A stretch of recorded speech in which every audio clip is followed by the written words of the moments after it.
Hello guys and welcome back to another video. Has your internet been very slow lately?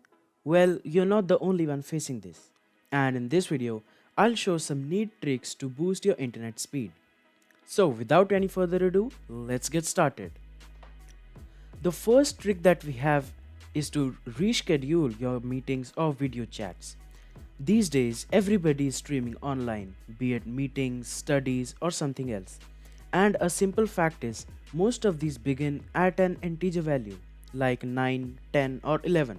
If you simply reschedule your meetings to start at something like 9:20 or 10:40, then it will reduce the internet traffic by a huge amount, and you, along with others, can enjoy much better speed. Similar to time shifting video calls, scheduling huge downloads and updates during times when internet use is lower can help things move faster. You can schedule your Windows or Mac or even a phone to update automatically at night.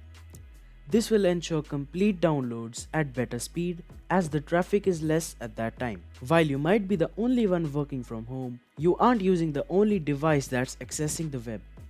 While you might not think that your smartphone is doing a lot of downloading in your pocket or your PlayStation is doing much in rest mode, idle devices can still pull down software updates, eating up precious bandwidth. Shut down, unplug, or disconnect extra devices while they're not in use if speed is your priority.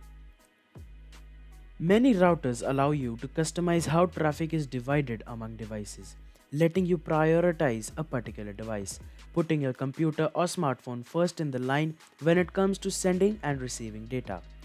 If supported, you can even change the network bandwidth from 2.4 GHz to 5 GHz, which provides much better speed but with a bit less range.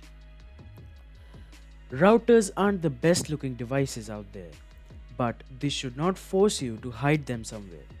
During this lockdown, people won't visit your house, so you can easily get away with a few dangly wires, which in turn can help you get some better range. Doors, walls, and everything else in your router's way will degrade the range and connection strength, especially if you're working in another room. If you've got the option to forego the wireless web completely, consider breaking out the Ethernet cable and making a direct connection between your device and your router. You can easily do this by plugging the cable into your laptop to give your laptop the better connection for video calls, and then make a mobile hotspot from your laptop for the rest of devices to connect. Well, that's it for this video guys. I hope you guys like these tips. If any of these tips helped you, please write a comment down below. I'll catch you guys in the next one. But until then, peace from the Northeast.